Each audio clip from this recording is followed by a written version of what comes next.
हिंदी के प्रख्यात नाटककार भारतेंदु हरिश्चंद्र को हिंदी साहित्य का प्रथम मौलिक नाटककार माना गया है। उसके पश्चात हिंदी के ही प्रख्यात नाटककार तथा विश्व में हिंदी साहित्य के नाटकों को प्रतिष्ठित करने वाले जयशंकर प्रसाद को हिंदी का प्रथम साहित्यिक नाटककार माना गया है। जिस समय भारतेंदु हरिश्चंद्र हिंदी साहित्य में नाटक लिखने के लिए आगे आए थे, उस समय भारत में फारसी रंगमंच का अच्छा खासा प्रभाव था। फारसी रंगमंच के सस्ते और असाहित्यिक नाटकों के कारण भारतीय दर्शक फारसी रंगमंच के नाटकों की ओर आकर्षित थे। उन नाटकों में भोंडे अभिनय के साथ साथ बोलचाल की द्विअर्थी संवादों के कारण वे नाटक बहुत ही अशिष्टकारी हो गए थे। ऐसी स्थिति में साहित्यिक नाटकों को अपना स्थान बनाने में काफ़ी कठिनाई अनुभव हो रही थी। भारतेंदु हरिश्चंद्र ने इस दिशा में प्रयत्न किया था, किंतु वे अल्पायु में ही 34 वर्ष की अवस्था में मृत्यु को प्राप्त हुए। ऐसी स्थिति में उनके बाद के नाटककारों ने निश्चित ही फारसी रंगमंच की तुलना में हिंदी में नाटकों की सृष्टि की, किंतु वे अधिक सफल नहीं हो सके। उसके पश्चात हिंदी साहित्य जगत में जयशंकर प्रसाद का आगमन होता है। जयशंकर प्रसाद एक प्रतिभा संपन्न बहुमुखी प्रतिभा के साहित्यकार थे। उन्होंने अपने अध्ययन के द्वारा भारतीय संस्कृति के साथ साथ नवोन्मेषी विचारधारा का भी समन्वय किया। पाश्चात्य नाट्य साहित्य और पाश्चात्य साहित्य और उनके सिद्धांतों का समायोजन उन्होंने भारतीय पद्धति के अंतर्गत किया और साहित्यिक नाटकों की सृष्टि की।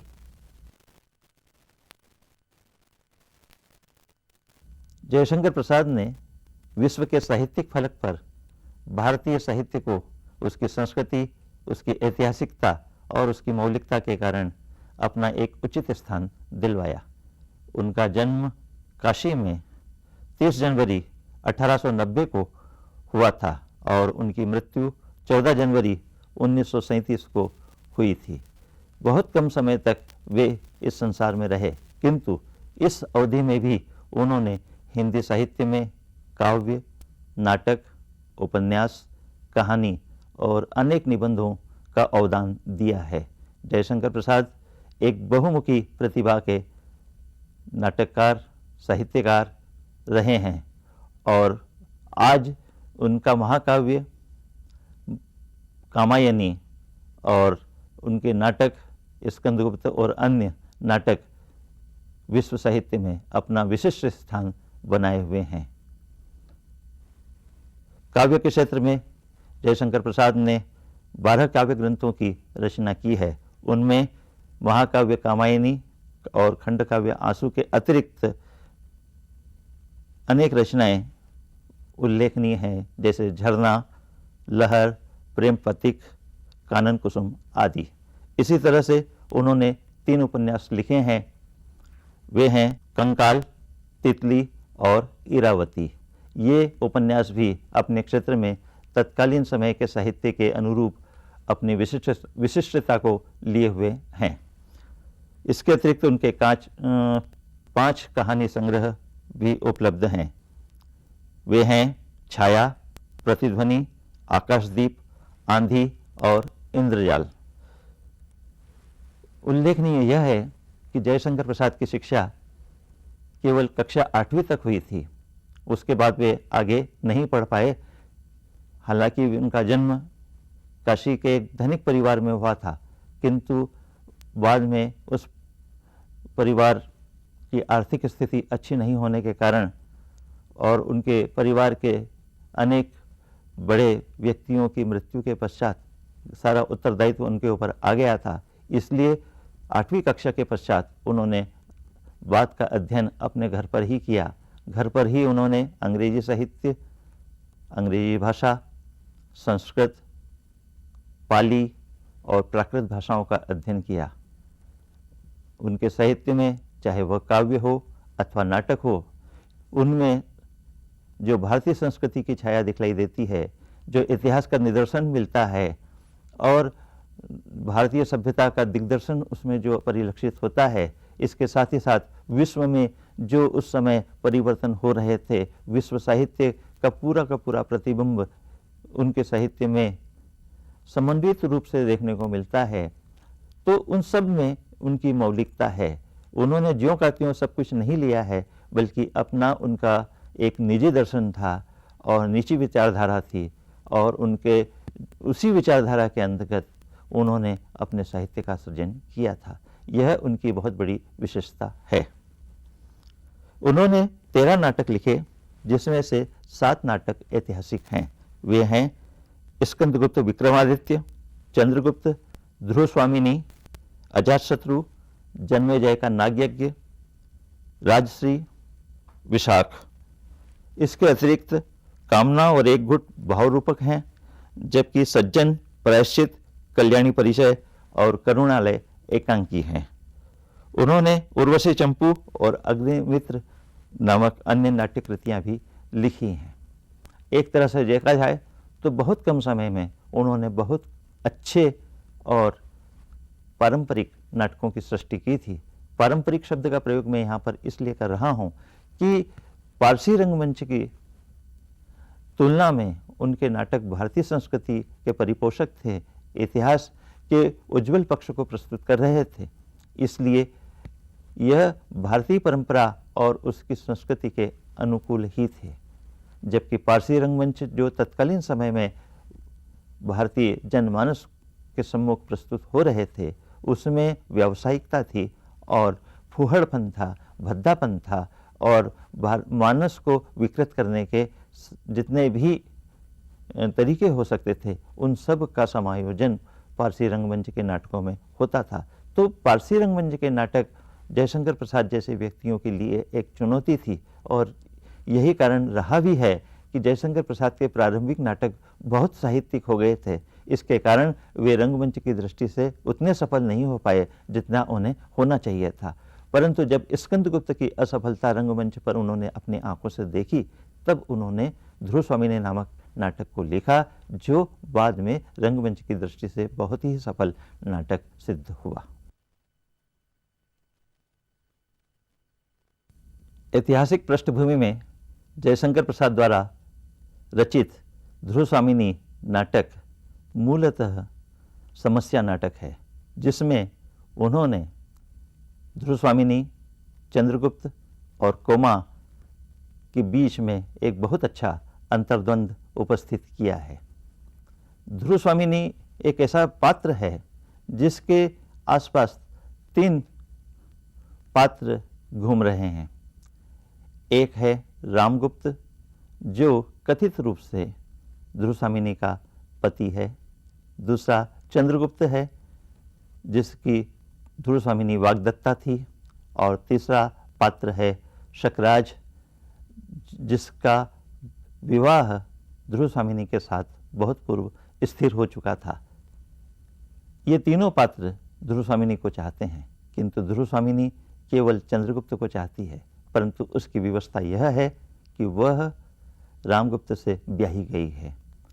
वह रामगुप्त को प्रेम नहीं करती है, और रामगुप्त गुप्त वंश का सम्राट है, किंतु वह मद्यप है, विलासी है, छली है, और अपने ही में ही मस्त रहने वाला है। वह बौने, कुबड़े और नपुंसक लोगों के नृत्य देखना ज़्यादा पसंद करता है, किंतु उसे अपनी पत्नी के साथ रहना बिल्कुल पसंद नहीं है, क्योंकि वह उससे सदैव सशंकित रहता है। ध्रुव स्वामिनी अब इन तीनों परिधियों में घिरी हुई है। तीनों पात्रों के बीच में वह अंतर्द्वंद के शिकार है। उसका बहुत अच्छा अंतर्द्वंद हुआ है। इसलिए ध्रुव स्वामिनी नाटक एक तरह से नायिका प्रधान नाटक है। एक अन्य पात्र कोमा भी यहाँ पर उपस्थित है। कोमा शकराज को प्रेम करती है, किंतु शकराज उसे अपने साथ तो रख रहा है, किंतु उसकी सारी दृष्टि ध्रुव स्वामिनी पर ही है, और वह छल बल से ध्रुव स्वामिनी को प्राप्त करने की चेष्टा में लगा रहता है और उसी चेष्टा में अंतिम में मृत्यु को प्राप्त होता है। ध्रुवसामिनी नाटक एक विशिष्ट प्रकार का नाटक है। यह इसकी विशेषताओं के बारे में यदि हम चर्चा करें तो यह एक सफल रंगमंची नाटक है। इसकी कथा का आधार ऐतिहासिक है, किंतु जयशंकर प्रसाद ने अपने नवोन्मेषी विचारधारा के कारण बहुत कुछ ऐतिहासिक होने के बाद भी कुछ नए पात्रों की सृष्टि की है, और इसके साथ ही साथ जब नए पात्र आते हैं तो नई घटनाओं की सृष्टि भी अपने आप ही हो गई है। इसके अतिरिक्त यहाँ पर जैसा कि अभी मैंने आपको बतलाया, ध्रुवसामिनी, कोमा, चंद्रगुप्त, रामगुप्त और शक्टार आदि पात्रों का अंतर्द्वंद बहुत अच्छी तरह से परिलक्षित हो रहा है। इसमें नारी पात्रों को महत्वपूर्ण स्थान दिया गया है। पुरुष पात्रों में केवल चंद्रगुप्त ही एक अच्छे पात्र के रूप में जो नायक हैं हमारे सामने आ रहे हैं। इसकी तुलना में रामगुप्त और शकराज ये खल पात्रों के रूप में आते हैं। शेखर स्वामी जो कि गुप्त वंश का अमात्य है, वह भी रामगुप्त का सहायक है, और वह भी जो कुछ रामगुप्त को पसंद है उसी प्रकार के कार्य करता है, अर्थात वह भी खल नायकों के साथ देने वाले पात्रों की श्रेणी में आता है। खिंगिल का उल्लेख जरूर हुआ है। यह खिंगिल पात्र जो है वह शकराज का सहयोगी है, और चूंकि शकराज भी एक तरह से इस प्रकार के कार्यों में लिप्त था जिससे कि एक सामान्य अच्छा व्यक्ति नहीं कर सकता है। प्राचीन संस्कृति की पृष्ठभूमि में जयशंकर प्रसाद ने ध्रुवसामिनी नाटक में उनके पात्र ध्रुवसामिनी, रामगुप्त, चंद्रगुप्त, शकराज का अंतर्द्वंद बहुत सुंदरता से प्रस्तुत किया है। शकराज की प्रेमिका कोमा को भी इन्होंने एक बहुत अच्छे प्रेमी पात्र के रूप में प्रस्तुत किया है।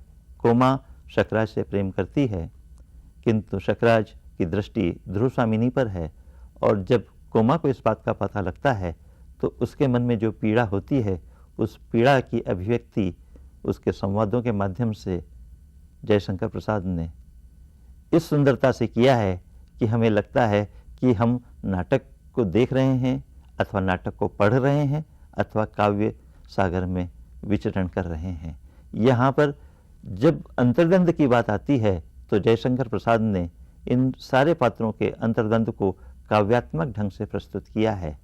हालांकि नाटक में काव्य का समावेश करना उसकी असफलता के द्वार खोलता है, किंतु जयशंकर प्रसाद ही ऐसे व्यक्ति रहे हैं जिन्होंने ध्रुवसामिनी में इन दोनों के बीच में अर्थात काव्यत्व और नाटकीयता दोनों के बीच में एक बहुत सुंदर समन्वय तालमेल बिठाया है। अब आगे देखा जाए तो दूसरी विशेषता यहाँ पर यह है कि जयशंकर प्रसाद ने नारी चरित्रों को बहुत अच्छी तरह से प्रस्तुत किया है। ध्रुवसामिनी और कोमा का चरित्र यहाँ पर इतनी सुंदरता से अभिव्यक्त हुआ है कि जिसकी कल्पना ही नहीं की जा सकती। इसी प्रकार से उन्होंने मंदाकिनी के चरित्र को भी बहुत सुंदरता से प्रस्तुत किया है।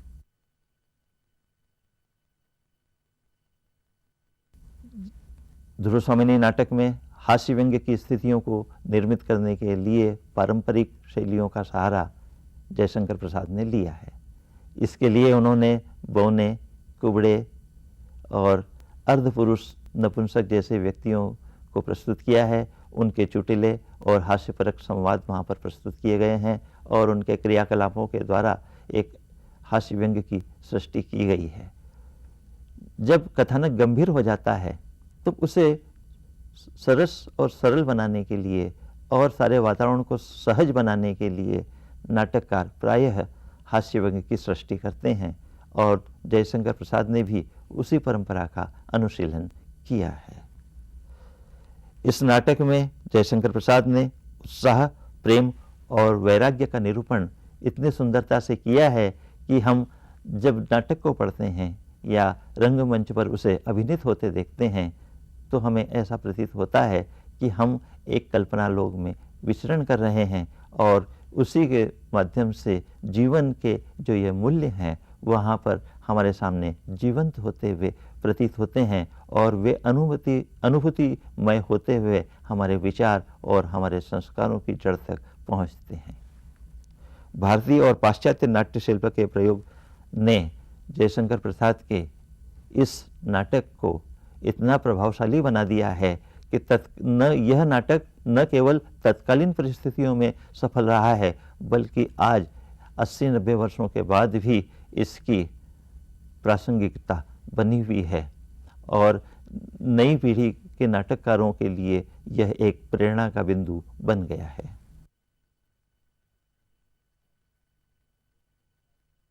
जयशंकर प्रसाद का यह नाटक एक समस्यापरक नाटक है। इसमें नारी मुक्ति के आंदोलन को उन्होंने इतने सुंदरता से चित्रित किया है जिसकी कल्पना भी उस समय नहीं की जा सकती थी।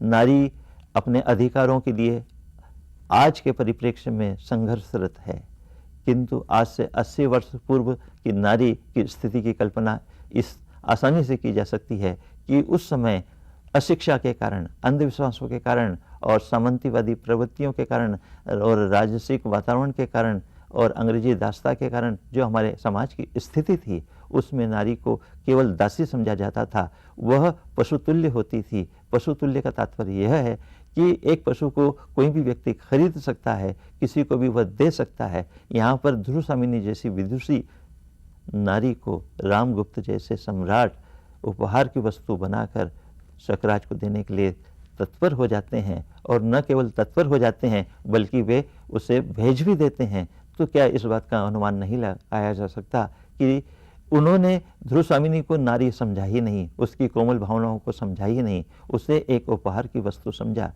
तो क्या नारी उपहार की वस्तु है? यह प्रश्न इतने सुंदरता से जयशंकर प्रसाद ने उठाया है कि हमें अनेक प्रश्न सोचने के लिए विवश कर देता है। इसके बाद जयशंकर प्रसाद ने न केवल इतिहास के प्रति अपनी दृष्टि रखी है बल्कि भविष्य में आने वाली स्थितियों के बारे में भी उन्होंने प्रतिबिंब उपस्थित किए हैं और संकेत दिए हैं। मिहिर देव जो यहाँ पर आचार्य माने जाते हैं, उन्होंने आने वाली स्थितियों का संकेत शकराज को दे दिया था। धूमकेतु एक प्रतीकात्मक स्थिति है। उसमें प्रतीकात्मकता यह है कि जो कोई भी व्यक्ति अनिर्णय की स्थिति में रहता है, जो कोई भी व्यक्ति अन्याय की स्थिति में रहता है या दुराचार करता है, उसका पतन होता है। धूमकेतु यहाँ पर पराभव का प्रतीक है, जिससे कि अनिष्ट की आशंका अपने आप स्पष्ट होती है और निश्चित रूप से यहाँ पर शकराज के अंतर्मन में धूमकेतु को देखकर जो एक प्रकार की विचलन का भाव आया है, यह बतलाता है कि कहाँ तो वह साहसी था किंतु कहाँ वह अनाचार की ओर प्रवृत्त होने के कारण अपने आप में उसका आत्मविश्वास कमजोर हो गया और वह पराभव का शिकार हुआ। इस तरह से देखा जाए तो जयशंकर प्रसाद का यह ध्रुवसामिनी नाटक अपने आप में एक अप्रतिम और प्रेरणास्पद नाटक है। अब हम भारतीय आचार्यों के द्वारा निर्धारित किए गए मानदंडों के आधार पर जयशंकर प्रसाद के नाटक ध्रुवसामिनी की समीक्षा करने जा रहे हैं।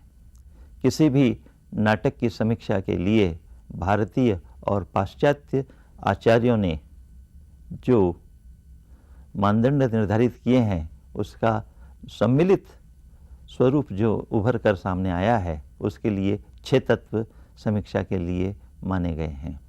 पहला तत्व है कथा वस्तु, दूसरा है पात्र और चरित्र चित्रण, तीसरा है कथोपकथन, चौथा है भाषा शैली, पांचवा है संकलन त्रय और छठा नाट्य प्रयोजन अर्थात उद्देश्य। इसके अतिरिक्त आजकल के समीक्षक नाटक की रंगमंचीयता के संबंध में भी अपने विचार प्रकट करते हैं। सबसे पहले हम कथा वस्तु की चर्चा कर रहे हैं। कथा वस्तु किसी भी नाटक की जब समीक्षा के लिए आती है तो उसमें सबसे पहले यह देखा जाता है कि कथा वस्तु की ऐतिहासिकता का आधार क्या है। कथा वस्तु की ऐतिहासिकता का आधार 3 होते हैं: प्रख्यात, उत्पाद्य और मिश्र। प्रख्यात अर्थात यह कथा प्रसिद्ध है, उत्पाद्य अर्थात यह मौलिक है, और मिश्र अर्थात ऐसी कथा जिसमें प्रख्यात कथा को मौलिकता के साथ प्रस्तुत किया गया हो। प्रख्यात कथा के अंतर्गत 2 प्रकार की कथाएं मूल रूप से आती है। कुछ लोग 3 भी मानते हैं। 2 ये हैं, ऐतिहासिक और पौराणिक। बाद में कुछ समीक्षकों ने उसमें सामाजिक कथा वस्तु का समावेश भी किया है। जयशंकर प्रसाद का यह नाटक ऐतिहासिक नाटक है और यही इसकी कथा की ऐतिहासिकता का आधार भी रहा है। हालांकि कुछ पात्रों की परिकल्पना उन्होंने मौलिक रूप से की है, जैसे कोमा, मिहिर देव और शिखर स्वामी, मंदाकिनी। ये पात्र जो हैं इतिहास में नहीं मिलते हैं, किंतु मूल पात्र जो इस नाटक के हैं वे सब ऐतिहासिक हैं। जानते हैं आप सब लोग भारतीय इतिहास के उस स्वर्ण काल को जो मध्यकाल में गुप्त वंश के साम्राज्य के रूप में आज भी अपनी कीर्ति पताका की कहानियों को प्रस्तुत कर रहा है। समुद्रगुप्त उस समय के एक बहुत ही महत्वाकांक्षी, दिग्विजय की कामना रखने वाले और कुशल सम्राट थे। यह कथा सन 380 ईस्वी में घटित हुई है। समुद्रगुप्त के 2 पुत्र थे। बड़ा पुत्र रामगुप्त था और छोटा पुत्र चंद्रगुप्त द्वितीय था। चंद्रगुप्त एक बहुत ही सुयोग्य और नीति निपुण वीर युवक था। समुद्रगुप्त उससे प्रेम करते थे और उसे योग्य मानते थे, जबकि उसकी तुलना में रामगुप्त एक विलासी था, मद्यप था और राग रागिनियों में लिप्त रहने वाला व्यक्ति था। समुद्रगुप्त ने यह तय किया था कि चंद्रगुप्त ही गुप्त वंश का सम्राट बनेगा, किंतु रामगुप्त ने अपने सहयोगियों, विशेषकर शिखर स्वामी जैसे लोगों का साथ लेकर चंद्रगुप्त को उसके अधिकार से वंचित कराया और खुद सम्राट बन बैठा। न केवल वह सम्राट बन बैठा, बल्कि समुद्रगुप्त ने उपहार स्वरूप, युद्ध के समय उपहार स्वरूप जो ध्रुवस्वामिनी उन्हें प्राप्त हुई थी, उसे चंद्रगुप्त की वाग्दत्ता के रूप में मान्य किया था, किंतु रामगुप्त ने उससे भी विवाह कर लिया और एक तरह से चंद्रगुप्त को राज्य से भी और उसकी भावी पत्नी से भी विमुख कर दिया। जयशंकर प्रसाद ने इस कथा को इतने विस्तृत फलक पर प्रस्तुत किया है कि उसे बहुत कम शब्दों में समेटना बहुत दुष्कर कार्य है, क्योंकि हमारे यहाँ पर भारतीय आचार्यों ने कथा वस्तु को 2 तरह से विभाजित किया है। एक कथा होती है आधिकारिक, दूसरी होती है प्रासंगिक। आधिकारिक कथा वस्तु में कथा के प्रारंभ से लेकर उसके अंत तक की जो घटनाएं घटित होती हैं उन सब का पूरा विवरण उसमें होता है, और प्रासंगिक कथाएं वो होती है जो समय समय पर वहाँ पर प्रस्तुत होती है। आधिकारिक कथा वस्तु के अंतर्गत जयशंकर प्रसाद ने जो इस नाटक की कथा का ताना बाना बुना है वह बहुत ही रोचक और उद्वेलित करने वाला है। नाटक वह सफल होता है जिसमें औत्सुक्य की सृष्टि हो, उत्सुकता हो। पाठक अथवा दर्शक को यह लगना चाहिए हर क्षण कि आने वाले क्षणों में क्या घटित होने वाला है। उसके मन में कौतूहल का भाव होना चाहिए और कौतूहल की यह भावना जयशंकर प्रसाद के इस संरचना में बहुत आसानी से देखने को मिलती है। नाटक में कथा के दो भेद, आधिकारिक और प्रासंगिक कथा वस्तु के अतिरिक्त कार्य की अवस्थाएं भी होती है। भारतीय आचार्यों ने इसे 5 माना है। इसके साथ ही पाश्चात्य विद्वानों ने भी 5 प्रकार के कार्यों की अवस्थाओं को माना है। ये होती हैं प्रारंभ, प्रयत्न, प्राप्त्याशा, नियताप्ति और फलागम। इसी तरह से पाश्चात्य विद्वानों ने इसे आरंभ, विकास, चरम स्थिति, निगति और फल प्राप्ति के रूप में स्वीकार किया है। नाम इनके जरूर थोड़े थोड़े अलग हैं, किंतु मूल बात इन दोनों प्रकार के नाट्याचार्यों ने एक ही तरह की बात कही है। इसके अतिरिक्त नाटक में संधियां होती हैं और अर्थ प्रकृतियां होती है। अर्थ प्रकृतियां भी 5 प्रकार की होती है: बीज, बिंदु, पताका, प्रक्रिया और कार्य। इसी प्रकार से संध्या भी 5 होती है: मुख, प्रतिमुख, गर्भ, विमर्श और निर्वहन। ये अर्थ प्रकृतियां और संधियां कार्य की अवस्थाओं के साथ साथ ही परिवर्तित होती रहती हैं। ध्रुवसामिनी नाटक में जयशंकर प्रसाद ने जो कार्य की 5 अवस्थाएं की हैं उसमें कथा वस्तु के आधार पर उसका विभाजन निम्नानुसार है। प्रारंभ में पर्वतमाला के निकट बने हुए शिविर में ध्रुवसामिनी अपने कथन से नाटक का आरंभ करती है और यहीं से प्रारंभ की स्थिति निर्मित हो जाती है, क्योंकि उसके अंतर्मन में एक अंतर्द्वंद चल रहा है और वह देख रही है कि उसके आसपास चलने वाले सारे लोग उस पर संदेह की नज़र रख रहे हैं और वह किसी से अपने मन की बात कह नहीं सकती है। इसके बाद जब शकराज का संदेश रामगुप्त के पास आता है, यह प्रयत्न की स्थिति है। प्राप्त्याशा की स्थिति तब निर्मित होती है जब ध्रुवसामिनी और चंद्रगुप्त सामंत कुमारों के साथ स्त्री वेश में शकराज के दुर्ग में जाने के लिए तत्पर हो जाते हैं और वहां पर पहुंच जाते हैं। नियताप्ति की स्थिति उस समय निर्मित होती है जब दुर्ग में पहुंचने के बाद चंद्रगुप्त और शकराज के बीच में युद्ध होता है और शकराज की मृत्यु होती है। अंत में फलागम की स्थिति में ध्रुवसामिनी अपने विवाह को परिषद और पुरोहित के सामने, धर्माचार्यों के सामने चुनौती देती है और फिर धर्माचार्य इस बात के लिए तत्पर होते हैं और अपना निर्णय देते हैं कि रामगुप्त और ध्रुवसामिनी का विवाह नीति विरुद्ध था, इसलिए ध्रुवसामिनी को मोक्ष प्रदान किया जाता है कि वह रामगुप्त से अलग हो जाए। और उसके बाद चंद्रगुप्त और ध्रुवसामिनी के लिए मिलन का मार्ग सुगम हो जाता है। यहीं पर एक अच्छी स्थिति में नाटक का समापन होता है।